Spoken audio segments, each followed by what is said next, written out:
Hi hello అందరికి నమస్తే. పూర్తిగా తెలియని వాళ్ళ దగ్గరైనా మనం మాట్లాడవచ్చు. ఏమి తెలియకపోతే వాళ్ళకి ఏదో నచ్చ చెప్పచ్చు. మొత్తం తెలిసిన వాళ్ళతోనైనా మనం మాట్లాడవచ్చు. సగం తెలియని వాళ్ళు ఎవరైనా ఉంటారో వాళ్ళతో మనం మాట్లాడడం, వాళ్ళతో వాదించడం కూడా టైం వేస్ట్ అనిపిస్తుంది. సో అట్లాంటి వాళ్ళు ఎవరున్నారు ఇప్పుడంటే కూటమి పార్టీల్లోనే అట్లాంటి వాళ్ళు ఎక్కువగా కనిపిస్తున్నారు మనకు. వాళ్ళకి సబ్జెక్ట్ తెలియదు, రాజ్యాంగం అంటే తెలియదు. ఇప్పుడు నాగబాబు మాట్లాడింది కదా, ఏది జమిలీ ఎన్నికలు వస్తాయని చెప్పి జగన్మోహన్ రెడ్డి కలలు కంటున్నాడు అని చెప్పి. ఏమైనా జగన్మోహన్ రెడ్డి జమిలీ ఎన్నికలు సొంతంగా తెస్తున్నాడా? జమిలీ ఎన్నికలు రాబోతున్నాయి 2027లో ఉండొచ్చు అని చెప్పి చెప్పినటువంటి క్రమంలో జగన్ గారు కూడా 2027 ఎన్నికలు రావచ్చు, సిద్ధంగా ఉండాలని చెప్పారు. ఇవన్నీ వాళ్ళకి తెలియదు, రాజ్యాంగము ప్రజాస్వామ్యం ఇవన్నీ తెలియదు, వాళ్ళకు తెలియకుండా మాట్లాడతారనమాట. ఇప్పుడు ఏదైతే వైఎస్ఆర్ కాంగ్రెస్ పార్టీ ఫీజు పోర్ అనేటువంటి ఒక కార్యక్రమాన్ని చేపట్టింది. వసతి దీవెన ఫీజు రియంబర్స్మెంట్ కింద 3,900 కోట్ల రూపాయలు ఏవైతే ఉన్నాయో అవి విడుదల చేయాలని చెప్పి వీళ్ళు కూటమి ప్రభుత్వం అధికారంకి వచ్చిన తర్వాత చేయలేదని చెప్పి ధర్నా చేపట్టాలనేటువంటి విధంగా వీళ్ళు నిర్ణయం తీసుకోవడం జరిగింది. మొదట్లో ఫిబ్రవరి 3 అన్నారు, కొన్ని కారణాల చేత ఫిబ్రవరి 5 అన్నారు, ఈ మార్చి 12కి మార్చారు డేటు. ఈ ఫీజు పోర్ కార్యక్రమం అనేటువంటిది ఎందుకు వాయిదా పడింది? ఎమ్మెల్సీ ఎన్నికల కోడ్ ఉన్న కారణంగా దీన్ని వాయిదా వేయడం జరిగింది. మరి ఎమ్మెల్సీ ఎన్నికల కోడ్ పెట్టుకొని ఫీజు పోరు కార్యక్రమం ఎట్లా చేస్తారయ్యా మీరని వాగింది వీళ్ళే, మాట్లాడింది వీళ్ళే. మళ్ళీ ఇప్పుడు దీన్ని వాయిదా వేసుకుంటే అంటే ఈ ప్రజాస్వామ్యాన్ని రాజ్యాంగాన్ని గౌరవిస్తూ ఒక కోడ్ ఉంది, దాన్ని ఖచ్చితంగా మనం పాటించి తీరాలని చెప్పి వాళ్ళు మరి ఫీజు పోరుకు సంబంధించి అనుమతి కావాలంటే అటువైపు నుంచి ఎలాంటి అనుమతులు రాకపోవడంతో గౌరవించి వాళ్ళు అనుమతి లేకపోయినా కూడా వీళ్ళు చేయట్లేదు కదా, ప్రజాస్వామ్యాన్ని రాజ్యాంగాన్ని గౌరవించి వీళ్ళు ఫీజు పోర్ కార్యక్రమాన్ని వాయిదా వేసుకున్నారు. దీనికి వీళ్ళు ఏమంటారు? సబ్జెక్ట్ తెలియనటువంటి మూర్ఖులు ఏం మాట్లాడతారు? జగన్మోహన్ రెడ్డి అడుక్కుంటున్నాడు, తల్లిదండ్రులు రావాలి, విద్యార్థులు రావాలి, వీళ్ళందరూ రావాలని చెప్పి డేట్లు మారుస్తూ పోతున్నాడు.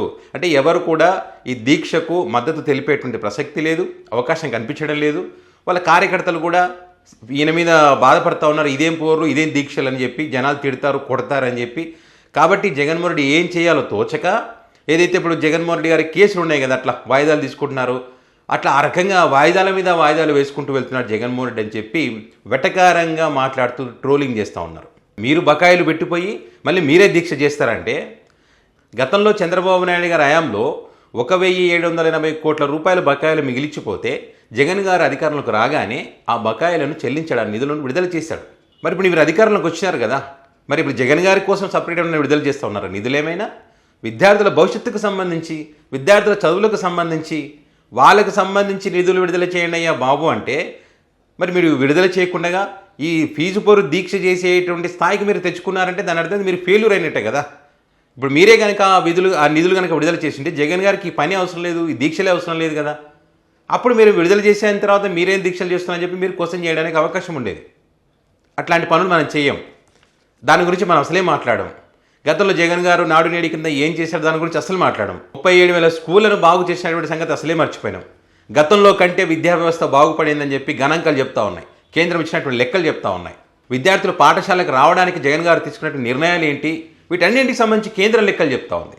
వీళ్ళేమో ఆ లెక్కలను కప్పిపుచ్చడానికి వీళ్ళ హయాంలోనే అద్భుతాలు జరిగినాయని చెప్పి జగన్ గారే విద్యా వ్యవస్థను నాశనం చేశారని చెప్పి ఈ వర్డ్ ప్యాడో లేకపోతే నోట్ ప్యాడో టెక్స్ట్ చేస్తారు కదా ఎక్సెల్లో, అట్లా ఎక్సెల్లో లెక్కలేసి వాళ్ళ సోషల్ మీడియాలో పెట్టి ప్రజలను నమ్మించేటువంటి ప్రయత్నం చేస్తూ ఉన్నారు.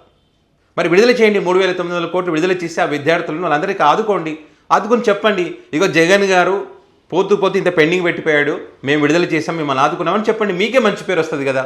అప్పుడు జగన్ గారు దీక్ష చేయాల్సిన అవసరమే లేదు, మాలాంటి వాళ్ళు వీడియోలు చేసిన అవసరం అంతకన్నా లేదు. సబ్జెక్టు తెలియదు, పాడు తెలియదు, రాజ్యాంగం తెలియదు, ప్రజాస్వామ్యం అంటే తెలియదు, అత్యుత్సాహం చూపిస్తారు ఇట్లా. ఇదే మిత్రులారా, వాస్తవానికి ఫీజు పోరు కార్యక్రమం అనేటువంటిది వాయిదా వేయడానికి ప్రధాన కారణం ఏంటంటే ఎన్నికల కోడ్ అమల్లో ఉంది కాబట్టి వీళ్ళు అనుమతి కోరితే అనుమతి ఇవ్వలేదు కాబట్టి మార్చి 12కు వాయిదా వేసుకోవడం జరిగింది. అంతే, ఇక్కడ ఏమీ లేదు. కార్యకర్తలు రావట్లేదని చెప్పి విద్యార్థుల తల్లిదండ్రులు చీదరించుకున్నారు. ఎందుకు చీదరించుకుంటారు? విద్యార్థుల తల్లిదండ్రులు ఎందుకు చీదరించుకుంటారు? వాళ్ళందరూ కావాలని కోరుకుంటారు. ప్రభుత్వం నుంచి వచ్చేటువంటి నిధులు, వాళ్ళకి రావాల్సినటువంటి బకాయిలు ఏమైనా ఉంటే వాళ్ళని ఆదుకోవడానికి, వాళ్ళకు ఉపయోగపడేటువంటి పథకాలు ఏమైనా ఉంటే వాటి కోసం ఎవరైనా ప్రయత్నం చేసి ఎందుకు సపోర్ట్ చేయరు? ఖచ్చితంగా సపోర్ట్ చేస్తారు. సో ఈ రకంగా ఉంటుంది వాళ్ళు తెలివి. మరి ఏం చేస్తాం చెప్పండి. సో ఏదేమైనా కూడా మరి ఈ ఫీజు పోరు కార్యక్రమానికి సంబంధించి మీ అభిప్రాయాన్ని, మరి జగన్ గారు ఈ దీక్ష చేయడం అనేటువంటిది కరెక్టా కాదా అనేటువంటి అంశానికి సంబంధించి మీ అభిప్రాయాన్ని కామెంట్ రూపంలో పెట్టండి.